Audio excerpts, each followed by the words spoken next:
Belinda and HarperAudio Australia present this unabridged recording of The Road Trip, written by Tricia Stringer and read by Rebecca Macauley.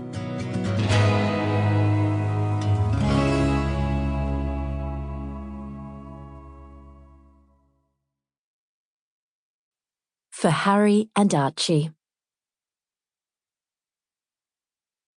Prologue. The jet ski sliced through the pristine waters of Talbot Bay like a knife through butter. Rafe loved this time of day. The sun had yet to rise above the horizon, but it had already turned the water cerulean blue and painted pink and gold on the steep, rocky walls of the cliffs. He'd first come here as a backpacker 8 years ago, planning to work for one season, but the unique setting and the changing mix of people had drawn him back, and now he was a guest experience manager at the iconic Horizontal Falls. Although not for much longer.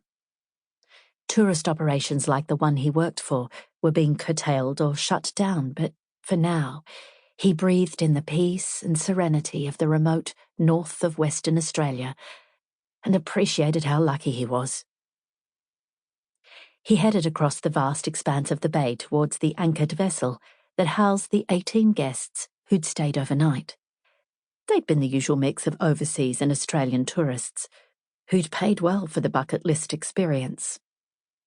The large American man was the noisiest, and of course he stood out, but Rafe had been intrigued by two other couples. They were Aussies, 2 men and 2 women in 3 rooms, and there'd been something odd about the way they interacted with each other. A splash to his left caught his eye, and, in the distance, he saw a large dorsal fin cut the water. Something had interested the tawny nurse sharks that inhabited the bay.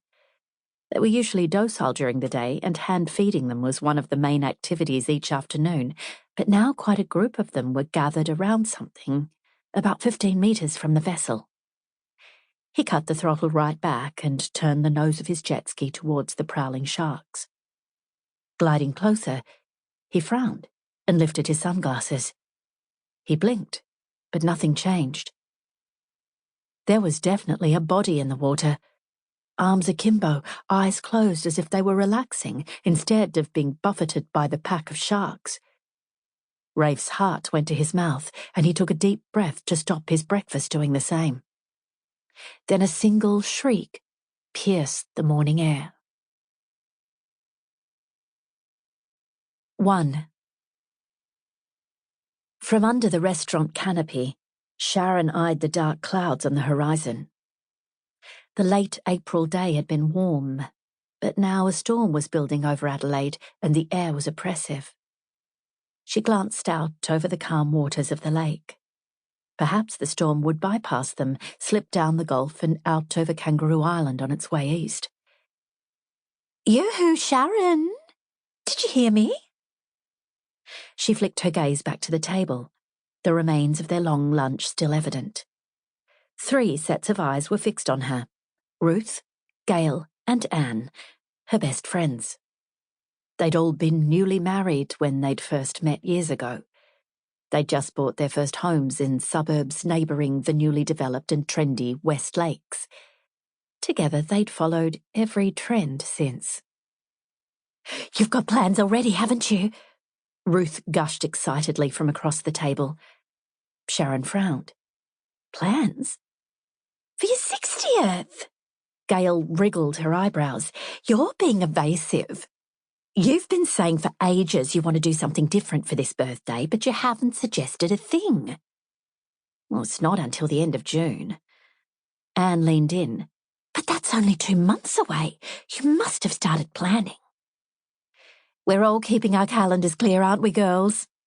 Ruth glanced at the others, who nodded eagerly. "We haven't decided yet." The collective intake of breath set Sharyn's nerves on edge, and the garlic prawns she'd just consumed swirled inside her like the barrel of a cement truck, along with the several champagnes that had slipped down all too quickly. Once more 3 sets of eyes locked on her. Sample complete. Ready to continue?